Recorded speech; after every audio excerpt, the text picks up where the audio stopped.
Saludos. La Asociación Puertorriqueña de Historiadores se place en ofrecer esta presentación remota de debates históricos. En el día de hoy contamos con el doctor Marcial Ocasio Menéndez, quien nos hablará sobre la independencia de los Estados Unidos y su repercusión en Puerto Rico. Agradecemos a todos por su participación en este debate histórico, organizado por la Asociación Puertorriqueña de Historiadores, pero muy en especial a nuestro técnico, Eugenio Rivera Cruz. Les habla la doctora Aida Mendoza y seré su moderadora durante esta mañana. Antes que nada, un saludo del presidente de la Asociación Puertorriqueña de Historiadores, el doctor Félix Rey Huertas González. Muy buenos días a todos y a todas. Gracias a Aida Mendoza y a Nancy Santiago, que han sido las coordinadoras de estos debates históricos que han continuado de forma remota.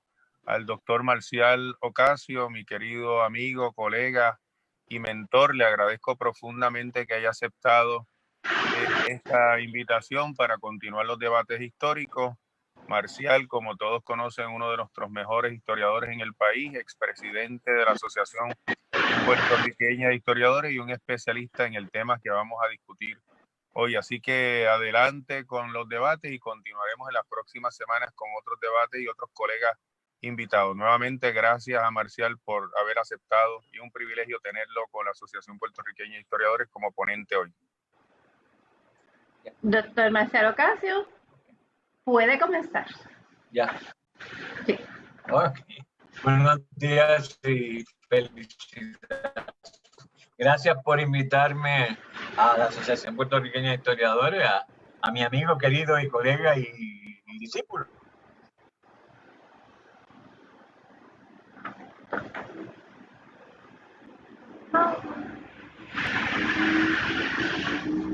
Cosas que ocurren en la historia que no se han terminado. La historia es una gran mentira que han inventado los historiadores poquito a poco, ¿verdad? Porque la historia nunca se consigue en su totalidad por las investigaciones que se pueden hacer. Por lo tanto, la historia es una piscina donde puede haber infinidad de mitos. Y la independencia de los Estados Unidos que celebran los estadounidenses como si fuera algo real es una mentira. La independencia no ocurrió porque se escribieron documentos, ni tampoco tiene nada que ver con los Estados Unidos. Los Estados Unidos no existían. Por lo tanto, los Estados Unidos no pueden celebrar una independencia porque no existía. Lo que ocurrió en el 4 de julio de 1776 en Filadelfia, que esos señores que están sentados detrás de mí, yo me trasladé en el tiempo y me senté ahí con ellos, ¿verdad? Ahí está Jorgito Washington, está Thomas Jefferson de pie, que es el que tiene el pelo colorado. Y Hamilton anda por ahí, pero no está Lin-Manuel para cantar en reggaetón, como se llame eso, la nueva cosa. La historia es aquello que hacen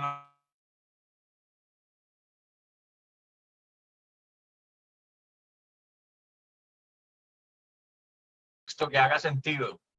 Y lo más importante es el sentido común que está detrás de las cosas.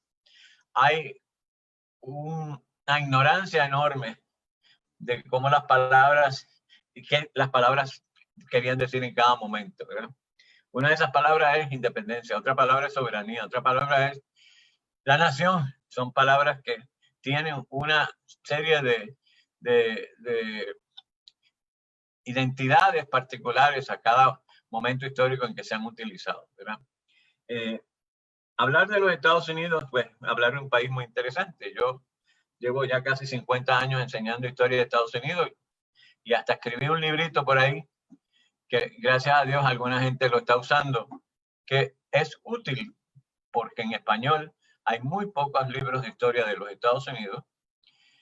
Y en segundo lugar hay muchos errores, ¿verdad? Que se cuelan en esto. Para darles una idea amplia de cómo ocurre esto, ¿verdad? Hablar de las colonias no es fácil, ¿verdad? La primera colonia que se funda es la de Jamestown en 1609. Fue hecha porque los ingleses, que durante el siglo XVI no se metieron con América, excepto Isabel I, que logra mandar una expedición a Carolina del Norte, pero ellos reclamaban Norteamérica, porque casi a raíz del viaje colombino en 1492, en 1496 enviaron a un veneciano, ¿verdad? Que tocó en las costas de la América del Norte, en la región que se llama Newfoundland, o hoy en día Canadá, y reclamaron esas tierras. De ahí, desde 1496 hasta realmente 1609, hay más de un siglo. En todo ese periodo, los ingleses no hicieron demasiadas incursiones en los territorios americanos, excepto por sus piratas enviados después de la lucha entre los maridos, el marido de la reina María, que era Felipe II, y su intento de conquistar Inglaterra. Estamos en el siglo XVI, no pasa nada. Los ingleses no están molestando territorialmente las tierras de América.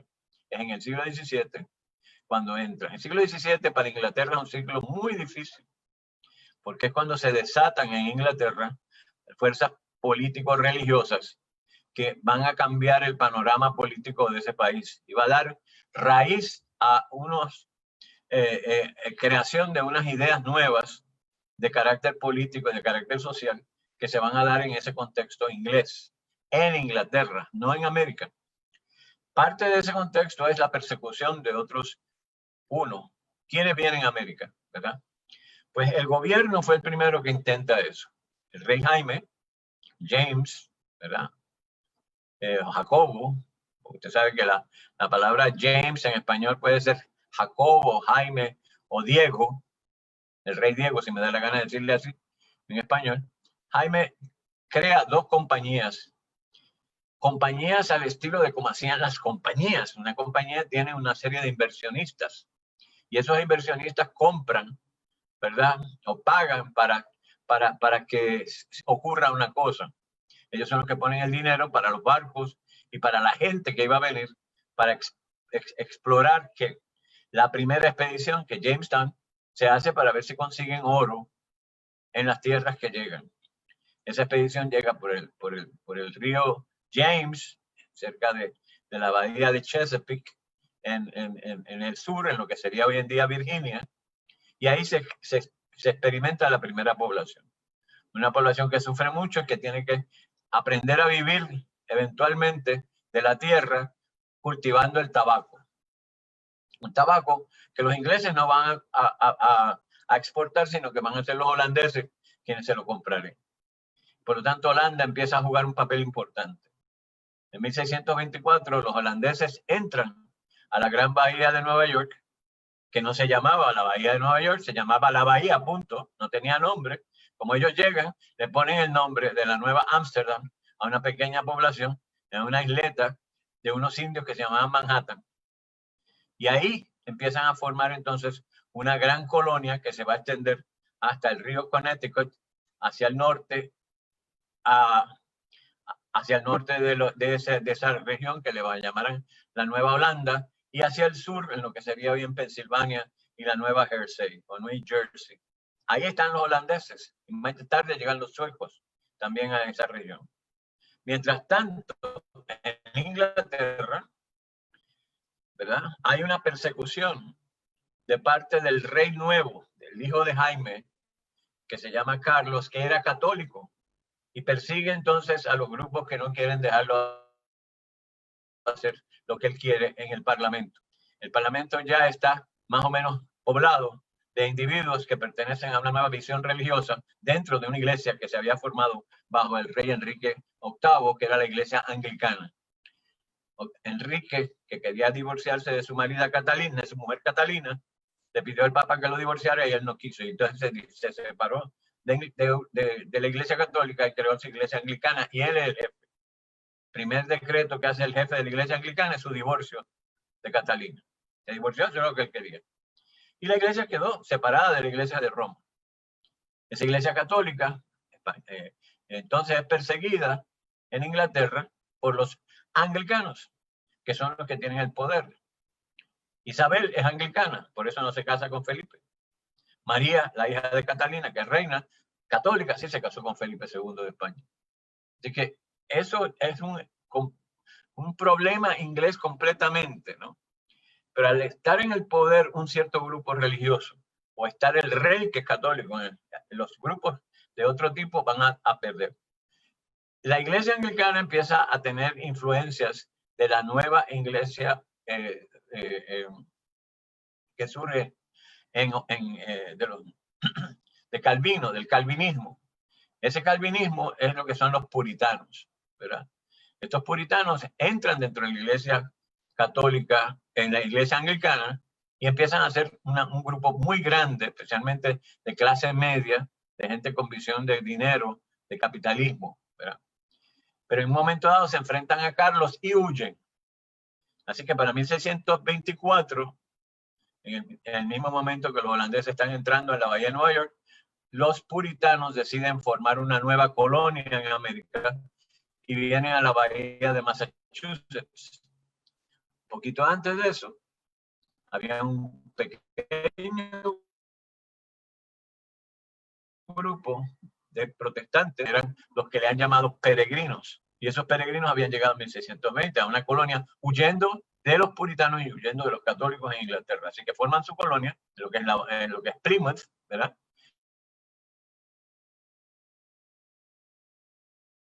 La colonia es la que se va a dividir en varias. Massachusetts, de ahí los distintos grupos puritanos empiezan a moverse alrededor de esa región, se moverán hacia lo que será Rhode Island, lo que es Connecticut, y luego lo que será New Hampshire, también hacia partes de Nueva York, que serán eventualmente Vermont, y aún hasta Maine, bien al norte.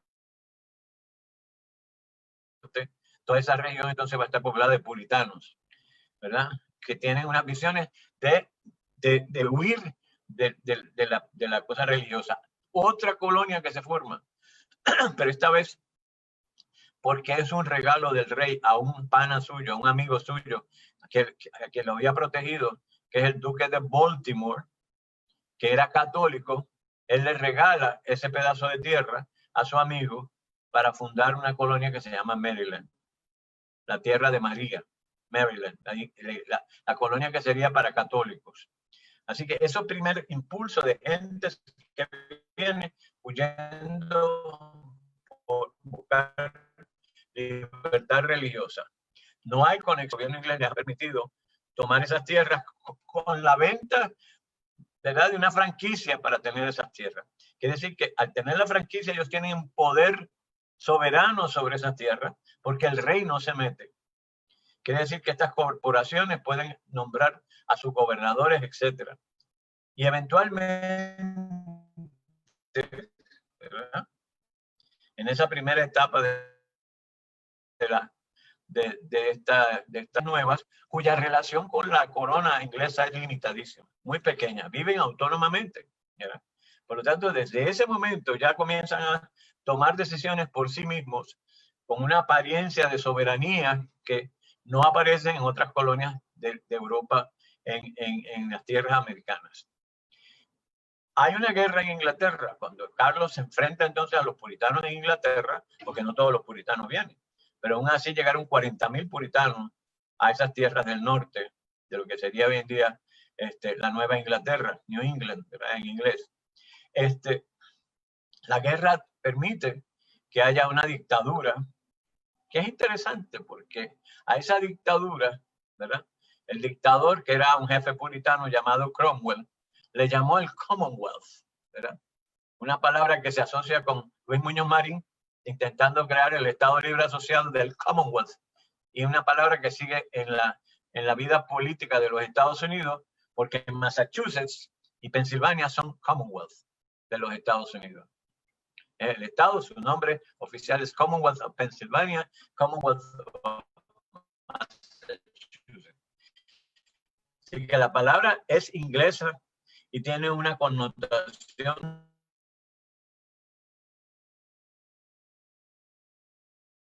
ocurriendo en Inglaterra. Era una dictadura religiosa, bares cerraron hasta los teatros. O sea que la diversión era pues más o menos como hemos estado nosotros, pero sin televisión, ¿verdad?, encerrados en sus casas sin hacer nada. Hay otros elementos muy interesantes, ¿verdad? dentro de ese mundo, pero eso yo no me voy a meter en eso en estos momentos. La cosa es que pasan 10 años y a los 10 años los ingleses ya están hasta la coronilla de tener que verse las caras en sí mismos y deciden, vamos a quitar esto, vamos a traer reyes otra vez.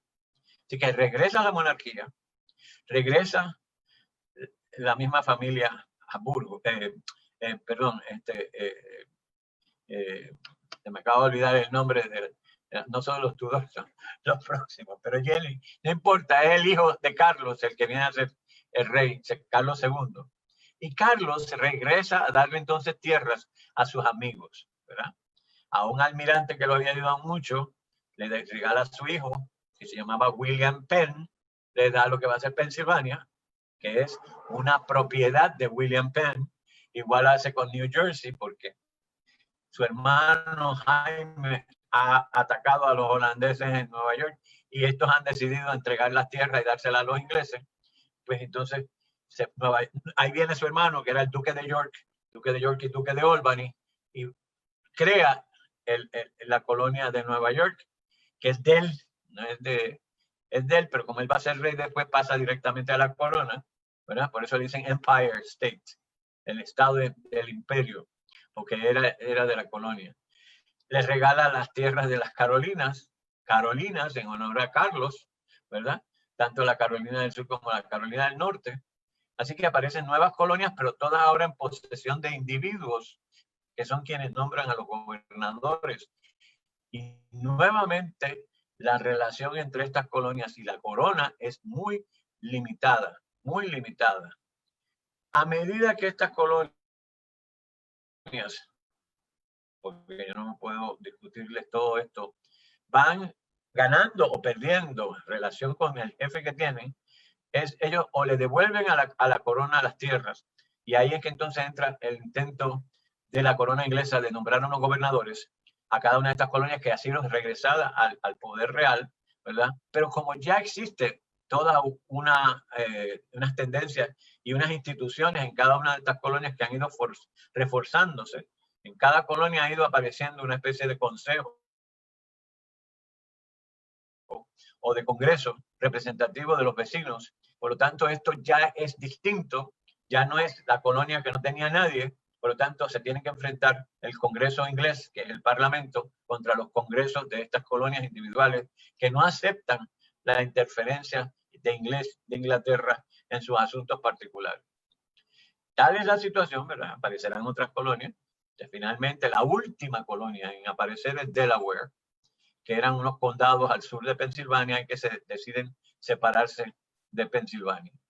Y ocurre en el mismo año en que comienza la guerra de independencia de las colonias.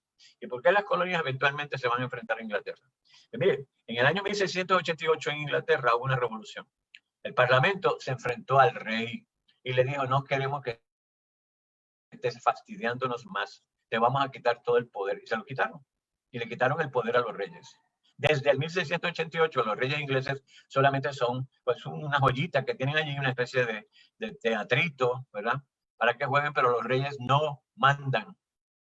Manda el Parlamento a través de su primer ministro. Y ese primer ministro, ¿verdad?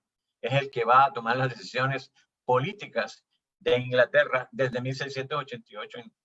Interesantemente, y esto es muy importante para esta charla, en ese Parlamento de 1688 había un caballero, ¿verdad? Que se llamaba John Locke. Juanito Locke. L-O-C-K-E. John Locke es un brillante inteligente que va a tener una influencia gigantesca en el mundo que viene después.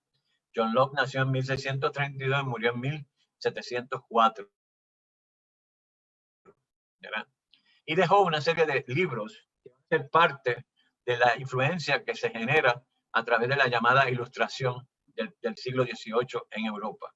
John Locke es una de las principales pensadores de esa institución, especialmente en el aspecto político, ¿no? Creía John Locke que la soberanía de un Estado nacía en el pueblo, no estaba en un individuo. El individuo podía ser representativo de esa soberanía, pero la soberanía era del pueblo y no del soberano.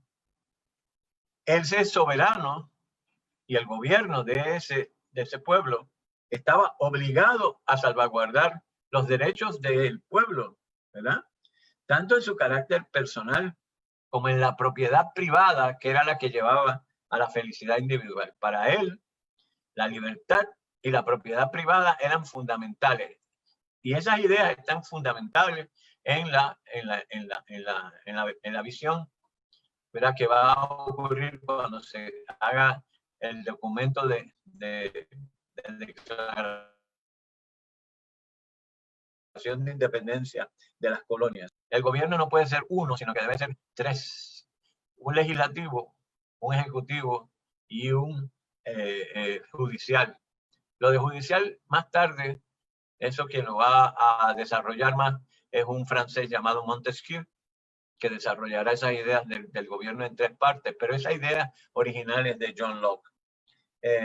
Dice John Locke, y cito: todo hombre tiene derecho sobre su propia persona. Nadie tiene derecho sobre ella, excepto si él mismo o ella misma.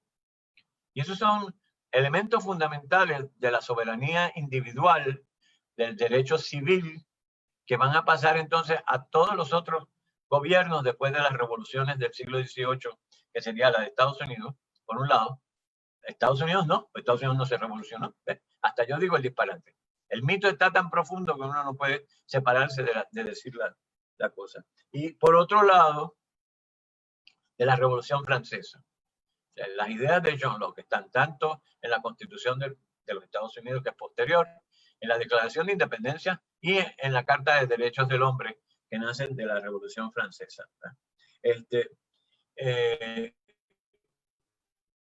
Esas ideas tenían que llegar a todos los hombres que habían estudiado en ese momento, que conocían esta literatura, ¿verdad? Surgirán otros posteriores: Rousseau, Montesquieu, Diderot, todos los grandes ilustrados que tuvieron que leer a John Locke. O sea, John Locke es un mainstay, como dicen, una columna de lo que sería el pensamiento político del siglo XIX y hasta el siglo XXI todavía llegan las ideas de John Locke, ¿no? O sea, que no es nada nuevo. Uno de los hombres más educados dentro de las colonias, una vez las colonias crecen individualmente, ¿verdad?, va a ser Thomas Jefferson. Y es lógico entonces que Jefferson, brillante hombre de Virginia, hubiera utilizado muchas de las ideas de John Locke en su escrito, que es la Declaración de Independencia. Por eso es que los quiero conectar, ¿verdad? A raíz de esa revolución en Inglaterra, del Parlamento, los ingleses dejaron de darle poder a los reyes, se lo fueron quitando poco a poco todo lo que podía tener el rey, y nunca los reyes pudieron ya volver, como tampoco ahorita, ya doña Isabel, que está a punto de, ¿verdad?, ya irse porque tiene 90 y cuantos años, no sé, la pobre señora, pero ella sigue siendo una reina sin poder alguno. Tienen toda una ceremonial de que el primer ministro va todos los días, le lleva una cajita, y en la cajita están todos los documentos de todo lo que ha pasado el día anterior, y habla, y ella se levanta y eso, y se les hacen la ceremonia, y toda una cosa muy bonita. Entonces es de película, entonces es un mito. El poder no reside en la soberana. Ella será la soberana, pero el poder es el del Parlamento. La soberanía del país está en el Parlamento. Y eso va a ser un elemento fundamental detrás de la Constitución de los Estados Unidos, pero también en el propósito de pero como que me escapé del tema, ¿no? Yo estaba hablando de la independencia, porque que yo les estaba hablando de las colonias, ¿verdad? Esas colonias crecen, mejoran su situación económica todo el tiempo. Y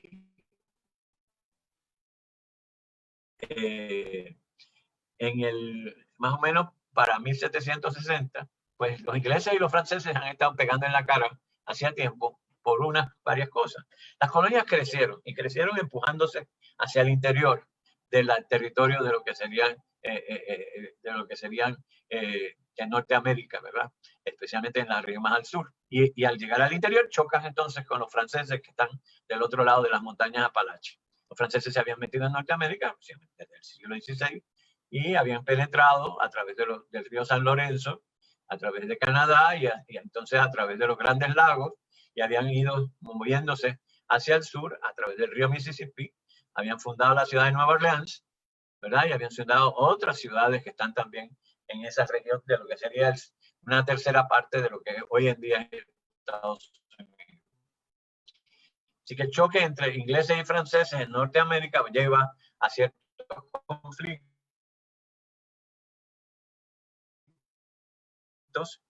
además de las tierras, y pues chocan. Estas guerras generaron una gran inestabilidad económica en Inglaterra, y para el 1760 las colonias, estas 12 colonias, porque Delaware todavía no aparece, pues tenían muchísimo dinero. Estaban muy bien económicamente la mayoría, mucho mejor que Inglaterra. Inglaterra lo que tenía eran 6 millones de habitantes, ya las colonias para 4 millones de habitantes.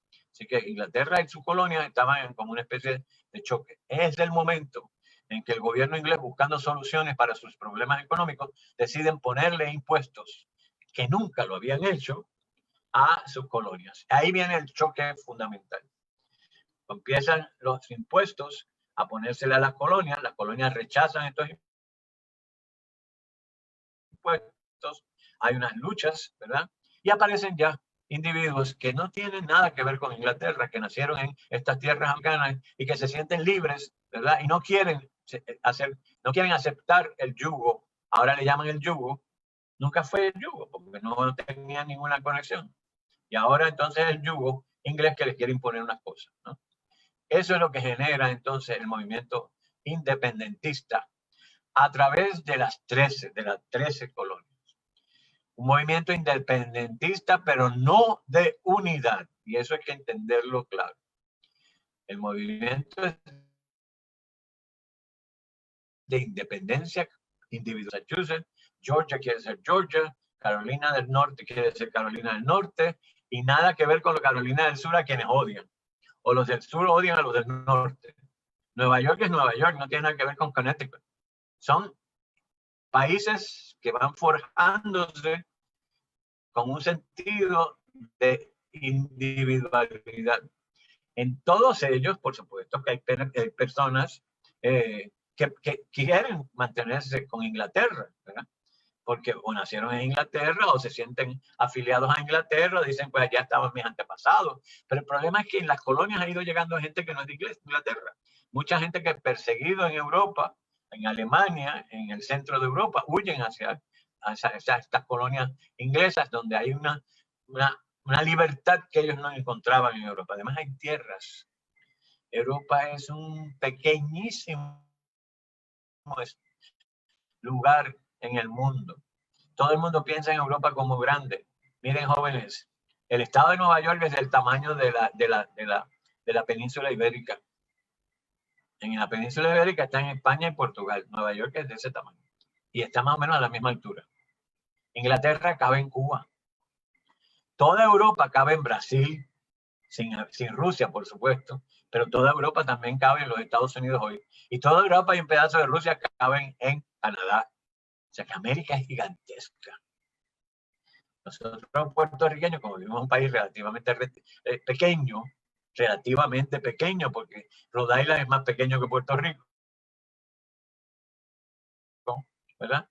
Eso nos permite pues tener una visión de tamaño que no se da, pero hay unos tamaños increíbles, unos espacios inmensos, enormes en América.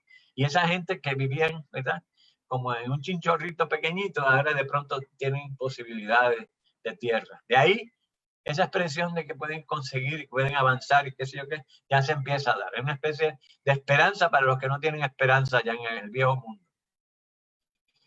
Y empieza todo ese nuevo... Y esa gente no quiere saber de Inglaterra porque ellos no tuvieron nada nunca que ver. Si eran alemanes, ¿qué tenían que ver con Inglaterra? Nada. Si eran franceses, tampoco, ¿no? O sea que acá encuentran la libertad que no encontraban allá. Así que no les va a gustar la idea de que Inglaterra venga a imponerles cosas. Pero ¿quiénes son los más afectados por las imposiciones? Los comerciantes, los que tienen que pagar los impuestos, esos son los más afectados. Y esos son los que van a empujar la rebelión, ¿verdad?, en contra de Inglaterra. La situación llega a un punto en que el gobierno inglés decide, ¿verdad?, enviar tropas tanto a Nueva York como a Boston, que son los puntos más importantes. En ambos, y en Virginia, ¿verdad?, había unos individuos que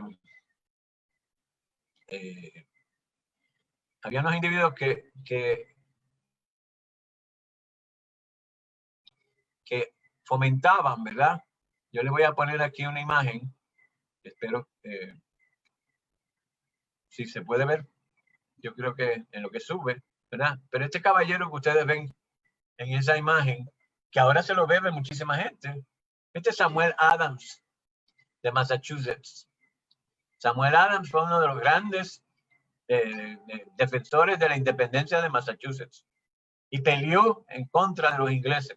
Y él es el que establece las primeras luchas contra los ingleses en Boston, ¿verdad?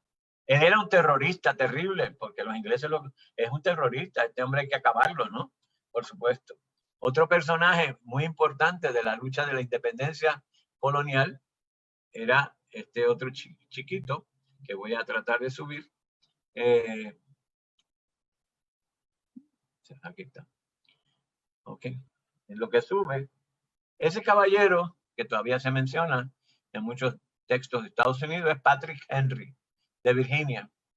Ese es el que gritó en el Congreso de Virginia, "Give me liberty or give me death". Pero de lo que hablaba no era de los Estados Unidos, hablaba de Virginia. De Virginia, dame la libertad, Virginia, no me des la libertad. Lo que quiero que quede en sus cabezas es que la lucha, ¿verdad? La lucha de la independencia no era una lucha colectiva. Era colectiva porque estaba ocurriendo en distintos lugares a la vez, pero no era por el colectivo que se en Estados Unidos, que no existía, sino que era por el individuo, el estado individual, ¿verdad? Cuando viene esta situación de luchas que empiezan a ocurrir en Massachusetts, el gobierno inglés furioso envía tropas a Nueva York y a Boston, y más tarde le cierran la bahía a Boston. Ante el miedo, porque la lucha de independencia se estaba dando en todas las colonias, se llama a una reunión de delegados, que es esos caballeros que están ustedes viendo detrás de mí. Yo no traje peluca, pero eso no puedo ponérmela, pero ellos tienen peluca, ¿verdad? Que era muy de la época. A reunirse a ver qué podían hacer con lo que el rey había hecho. Y le envían una comunicación. A esos creadores, para llenarse la boca, le llaman primer Congreso Continental, o sea, continental de todo el continente. Era un pedacito de Estados Unidos, de Norteamérica, lo que estaba reunida ahí. Y eran delegados, la mayoría de la gente todavía no sabía que tenían que ser independientes. En todas las colonias había gente que no quería la independencia. O sea, había gente que no quería la independencia. Eso le llamaron, ¿verdad?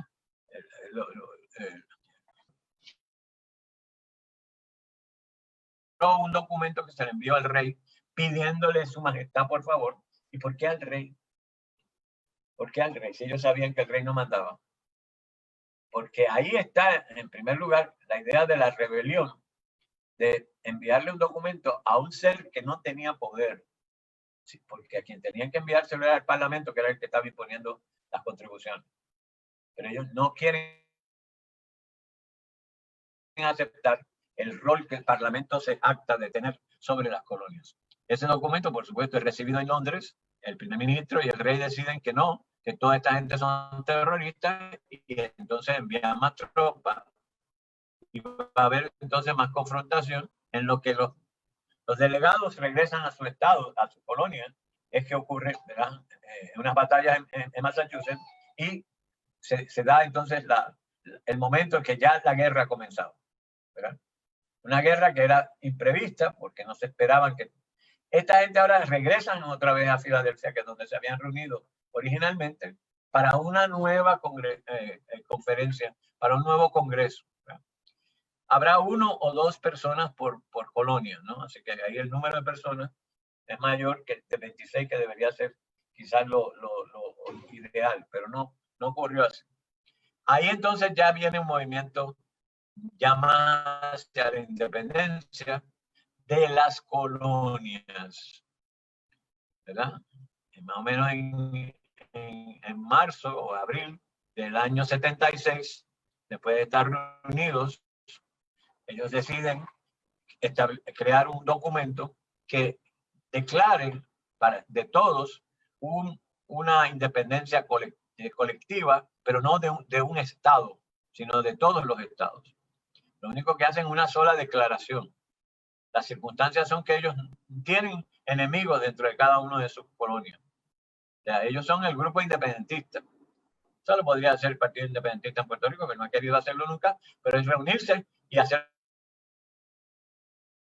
una declaración. Se hizo en Lares, se hizo una proclama de la República en Lares. ¿Dónde está la República de Puerto Rico? Si Puerto Rico fuera una república, un estado independiente, pues entonces Lares contaría con donde se hizo, ¿verdad? Y eso es lo que está pasando aquí.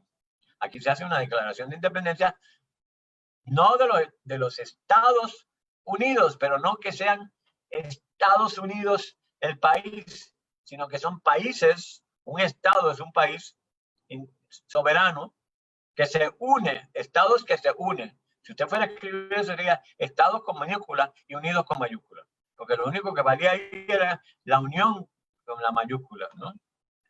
Entonces se unen para pelear, supuestamente para enfrentarse al enemigo, que es el país más poderoso que tiene Europa en esos momentos, que es Inglaterra. Tanto en la flota inglesa era enorme, y sus fuerzas militares también podían ser enormes. No tenía tanta fuerza militar, pero sí podía ser. Ante esto, esta gente hacen esa declaración de independencia, y hay que mirar un poquito. Yo quiero subirle, a ver si la encuentro, porque se me ha perdido. No la veo. Bueno, pues yo la tenía, pero ya ahora me voy a tener que olvidarme de mi declaración de independencia. Perdone, pero no la encuentro, así que se me perdió. Estas cosas pasan cuando uno está bregando con materiales que uno no está trabajando mucho. Pero, como quiera, en la declaración de independencia, si usted la lee con cuidado, ¿verdad?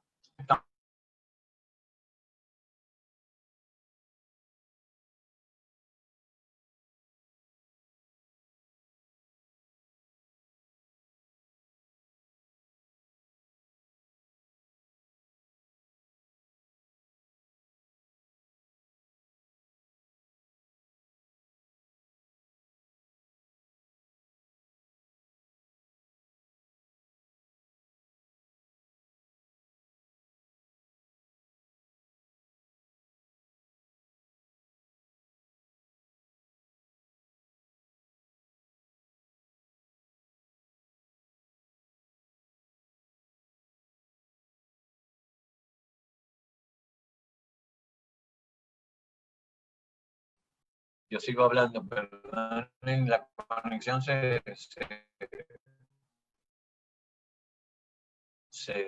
perdió.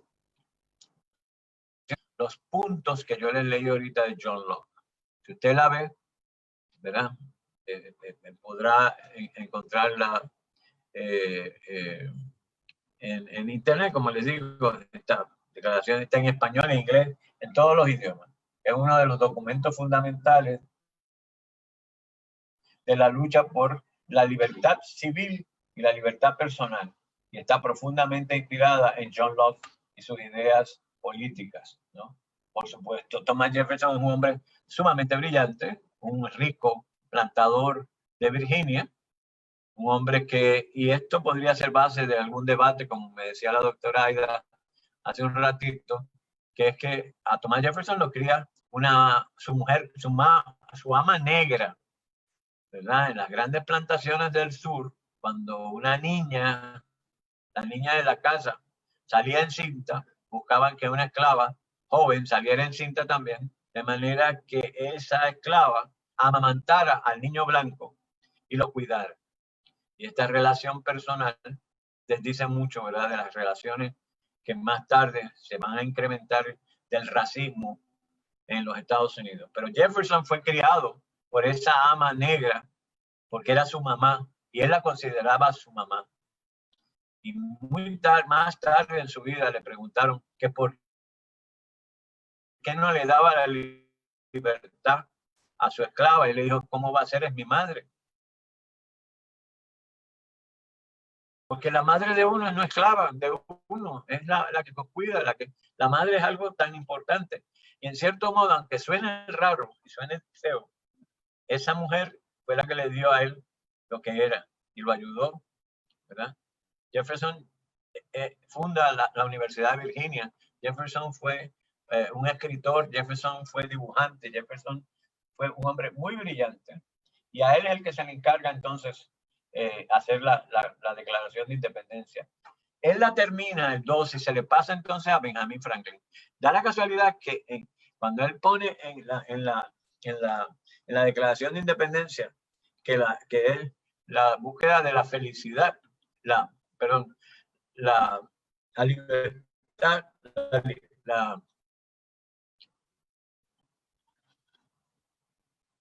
la libertad, life, liberty.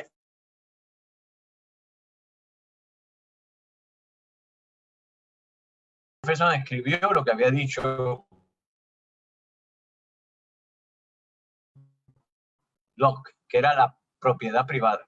El original dice propiedad privada, pero Franklin le dijo, no, vamos a poner lo que era de la felicidad, que es otro de los mitos que se han creado dentro de los Estados Unidos, que la gente va a buscar la felicidad y viven en las calles de Nueva York, en las calles de Los Ángeles, y no pueden pagar las casas y comen en Burger King, comen comida que no es comida todo el tiempo, porque no tienen suficiente dinero. O sea que la búsqueda de la felicidad como que se ha ido un poco al pasado, ¿no? A un mundo ideal.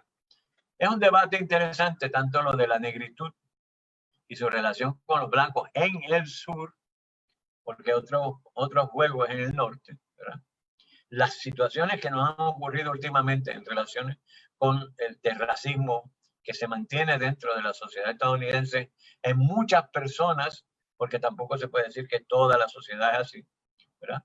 Porque si fuera así, entonces habría que mirar a otros países donde el racismo también ha sido intenso y sigue existiendo, ¿verdad?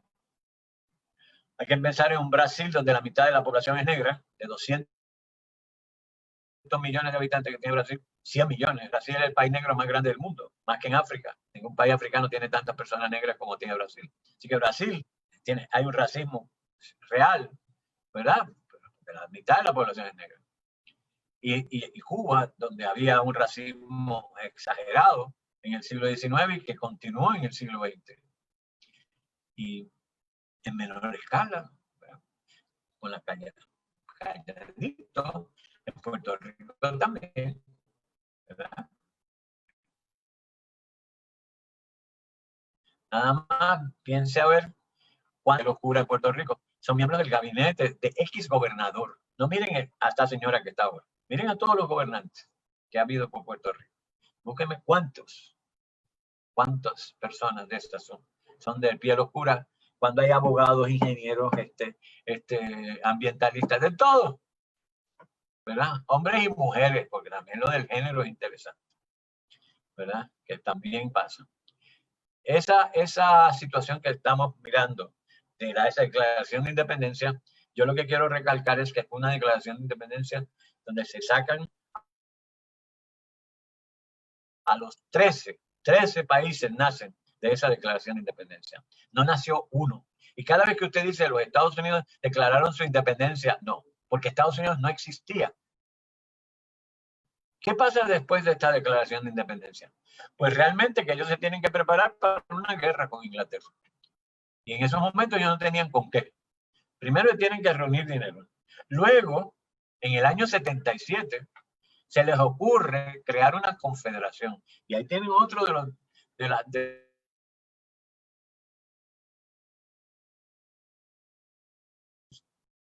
Por lo tanto, la confederación, ¿qué es una confederación?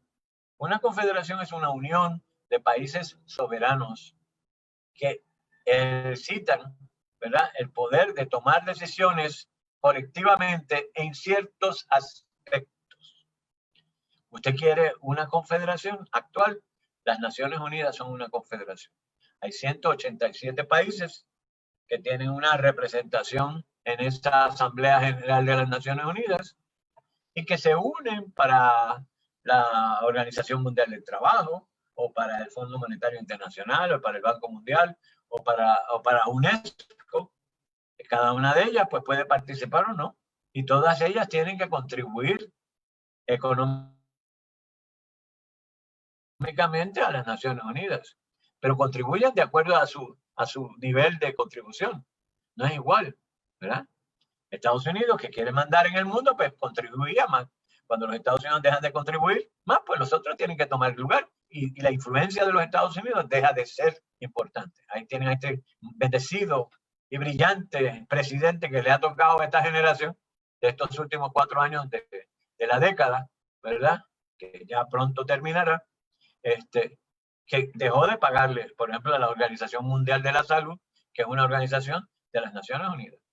O dejó de contribuir a cualquier cosa. Si Estados Unidos deja de contribuir a las Naciones Unidas, pues magnífico, porque las Naciones Unidas no se van a caer, porque ellos todos tienen una contribución que hacer a las Naciones Unidas. La Confederación de los Estados Unidos de América del Norte, no era una unión, era una confederación. Por eso cuando venga el momento de la transición, ¿verdad?, van a cambiarlo a un nuevo sistema político que no era inventado de los Estados Unidos, pero fue nuevo, ¿verdad?, en la creación, que es la federación. Y eso es otra cosa. En una federación, los estados entregan su soberanía a un gobierno central. Los estados entregan la soberanía. ¿Qué es la soberanía? El poder de eso. Ok. Esa declaración de independencia que se hizo, que se entrega al Congreso, que está reunido allí en Filadelfia el 2 de julio, es aprobada por ese grupo el 4 de julio. De ahí que se celebre el 4 de julio como el momento en que se hace la declaración de independencia, no la independencia de Estados Unidos, declarar la independencia. Yo puedo mañana declarar que todo el dinero que está en el Banco Popular es mío. ¿Y sabe quién me va a hacer caso, verdad? Nadie. Si voy a un banco y le digo, dame los chavos, ajá, métanlo preso por estúpido. ¿Cómo tú vas a ser el dueño del banco? No, pero ellos hicieron una declaración. Usted hace todas las declaraciones que le dan. Yo te amo, vida mía, por el resto de tu vida. 2 meses después te estás divorciando. Y la declaración se quedó en nada. No hay declaración que valga la pena, ¿no? O sea, una declaración, no es otra cosa. Ahora viene el momento de correr por la independencia. Hay que conseguir fondos, hay que establecer un ejército, hay que establecer una marina, hay que crear líderes militares de una vez. Así que buscan a George Washington, que era coronel de embuste de la milicia de Virginia, para que sea el general en jefe. No tenía la menor idea de estrategia. Lo único que tenía eran chavos, ¿verdad? Y todos esos señores que están sentados ahí, todos eran la élite de cada una de las colonias. Así que esta gente le va a interesar mucho lograr que Inglaterra deje de estarle poniendo impuestos. Y hubieran ido perfectamente a eso si Inglaterra hubiera cedido un poco en esa. Lo segundo es conseguir dinero. Van a buscar alianzas con Francia, con España y con Holanda. ¿Y por qué con esos 3 países? Porque esos 3 países eran enemigos de Inglaterra. Y es gracias a la enorme contribución de Francia que las colonias pudieron eventualmente quitarse de encima a los ingleses, ¿verdad? Pero algo más pasa con esta gente tan simpática y tan brillante. Sí, sí puedo ver el mensaje, gracias, Eugenio. Esas colonias van a traicionar a sus países aliados cuando se firme el Tratado de Paz en 1783. Y ese Tratado de Paz, y es claro, yo lo iba a subir, pero no me da tiempo, pero en otro momento podríamos discutir eso. En ese tratado de paz se dice claramente que el rey le da la libertad y menciona a cada una de las colonias por nombre. Nueva York, Massachusetts, bla, bla, bla. Cada una de ellas es nombrada en el tratado como no. Habla de los Estados Unidos porque los delegados son de la Confederación, hablando en términos de la Confederación. Pero el tratado de paz da la independencia. Quiere decir que al terminar este detalle, 1803, 1783, hay 13 países que nacen allí, no uno, 13.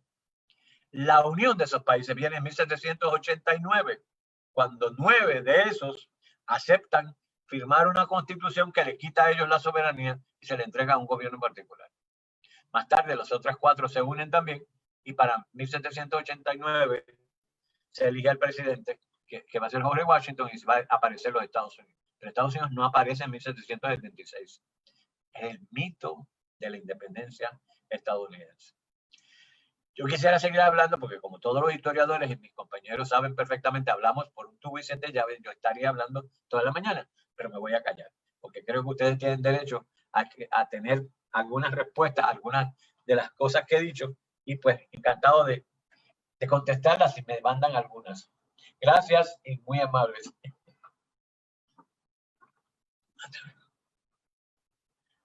No te oigo, Aida. Ahora me escucha. Sí. Mire, hay unos compañeros que han hecho unos comentarios que nos gustaría que usted pudiera abundar sobre los mismos. Empiezo con el de compañero Jorge. Sí hay que indicar que la proclamación de independencia de las colonias inglesas hace exactamente 224 años fue la precursora de las manifestaciones de la soberanía de las colonias europeas en América.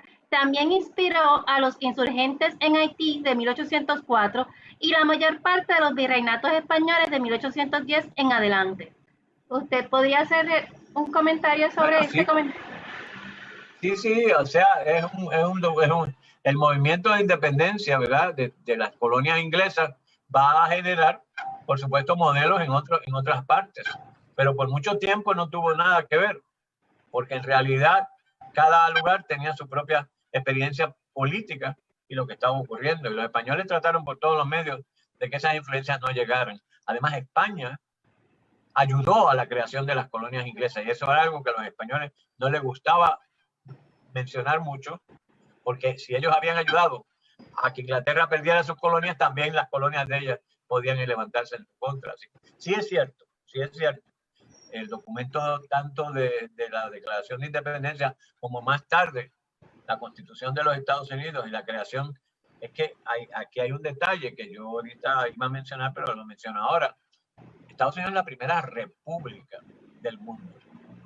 Una república es un estado donde no hay monarquía, porque no hay nada más que dos. No hay monarquía, no hay república. Así que Puerto Rico está dentro de la República Federada de los Estados Unidos. A mucha gente en Puerto Rico no le gusta hablar de eso, porque te dicen, pero la República, eso es Cuba, eso ya es otro. No, Estados Unidos también es la primera república del mundo moderno. No sé, realmente sí tiene razón el comentario. Hubo una influencia profunda tanto de ese documento como de la Constitución, y especialmente del concepto de federación, porque el tamaño gigantesco que tienen los países americanos les llevaba a la creación de federaciones.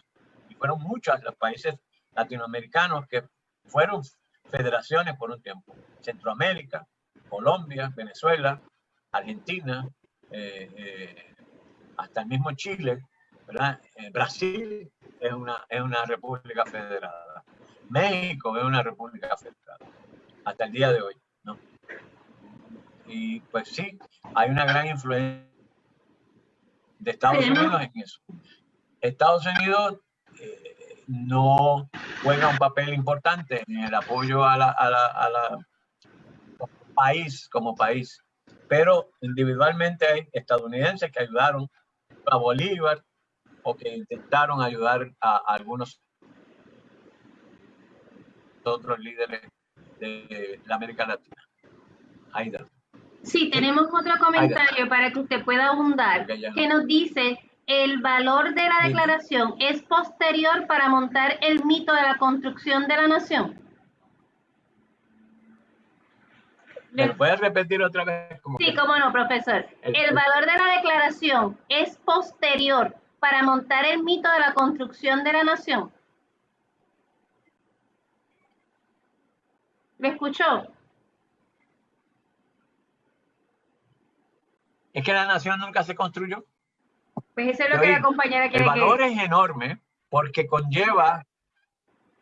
Ajá, dime, Aida. Sí, que no, eso es lo que establece el comentario, el mito de la construcción de la nación.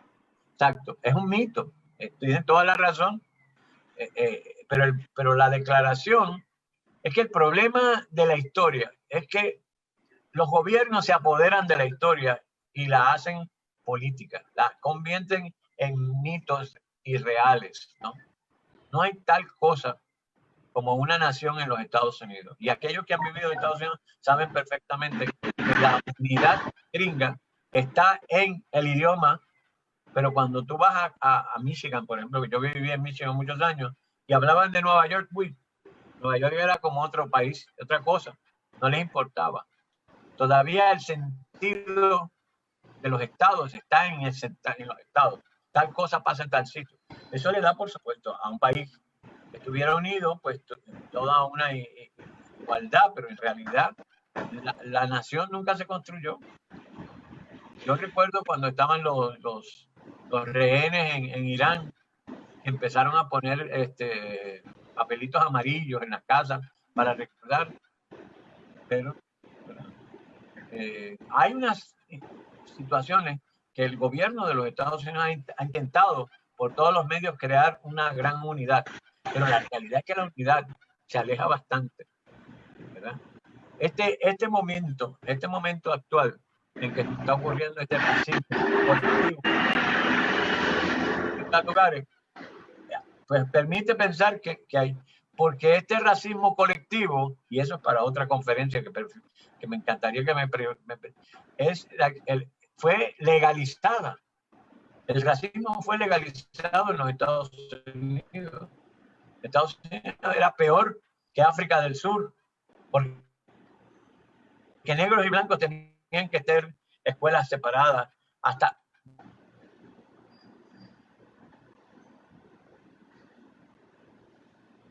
a uno. ¿Cómo tú puedes crear una nación cuando el país está dividido? ¿Cómo tú puedes crear una nación cuando tú le dices a la gente que no ha nacido en África, African Americans? Eso es una estupidez. ¿Ves? O sea, el concepto de nación es un concepto que hay que explorarlo mejor. Bueno, yo voy a dar un curso sobre la nación. Aquí tenemos otro comentario, pregunta, profesor, que es ¿dónde surge el mito?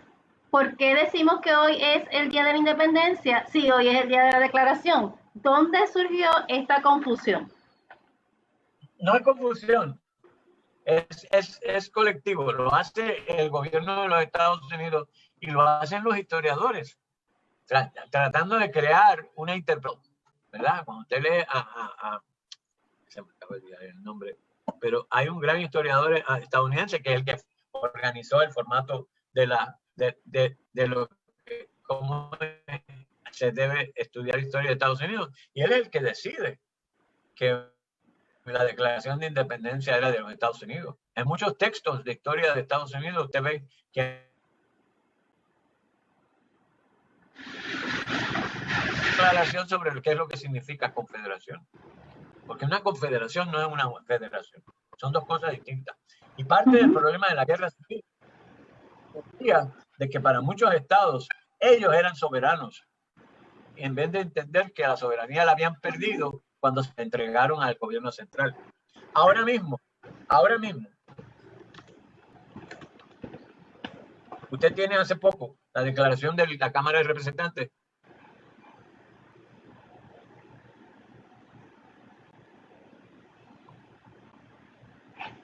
¿Me oyen? Sí, se escucha. Ok. ¿Me oyen? Sí. Ahora mismo ocurrió la de la Cámara de Representantes proponiendo la estadidad para Washington DC. La ciudad de Washington nace dentro de la Constitución. Establece que va a haber un distrito de 10 millas cuadradas que va a recibir, donde va a residir el gobierno federal. Dentro de la Constitución. Ahora ese distrito quiere convertirse en un estado, pero entonces piense usted, ¿y dónde va a estar el gobierno federal? En el momento que Washington deja de ser la capital de los Estados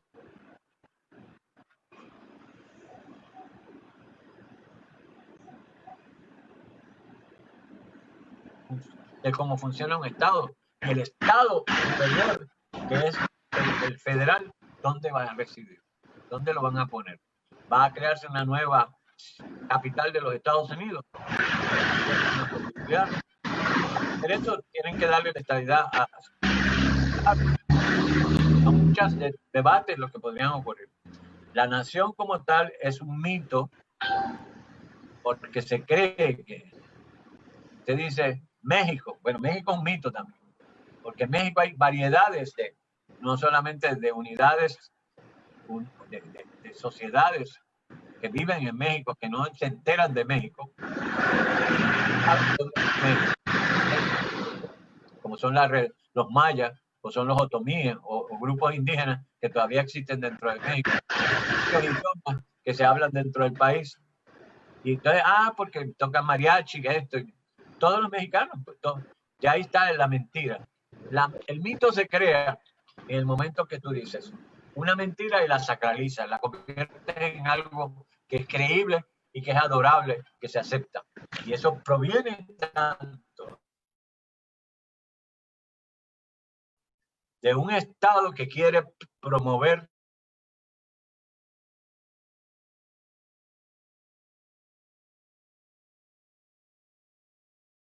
particular sobre el pasado. Y las interpretaciones ocurren dependiendo del historiador y la historiadora que agarren esa fuente. Así que esa es la, más o menos. Y Aida, cuando quieras. No sé si ella me oye. ¿Ya?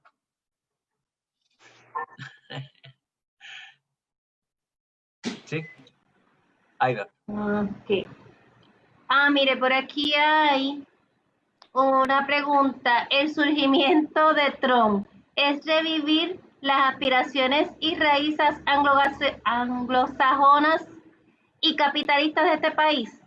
¿Cuánta exclusión hay en esto? No, Trump es él. Trump es un egoísta, un capitalista, que le cayó la presidencia por pura casualidad, porque los datos que se dan es que él se quedó asombrado de que había ganado la presidencia. O sea, él ni pensaba que iba a ganar nunca. Es un egoísta, es un personaje que no sabe la historia de su país, es un personaje que no ha leído la Constitución, porque eso se nota, ¿verdad? Cada vez que abre la boca y dice un disparate, ¿verdad? Es un ignorante, será millonario, pero ignorante.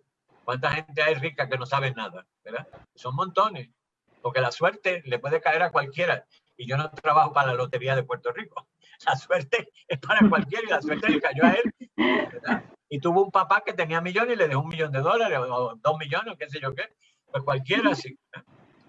Trump es el resultado también de todas esas visiones conservadoras que se mantienen en una parte de la población. En todas partes del mundo hay gente conservadora que le tienen miedo al cambio, que le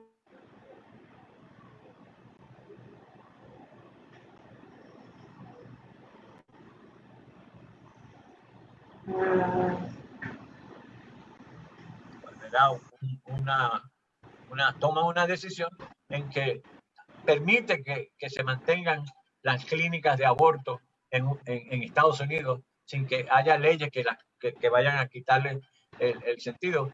El problema de las clínicas de aborto es que se habla del aborto y no se habla de lo que es la realidad de eso, que es el derecho, que lo decía aquí Locke, el derecho de la mujer sobre su cuerpo.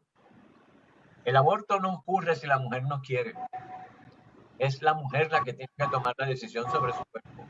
Y lo que hace la corte es decidir. Una mujer quiere tomar el derecho de abortar. bajo qué condiciones médicas lo va a hacer. Va a ir donde una bruja o un espiritista que le haga el aborto, o va a ir a donde a ella en el proceso.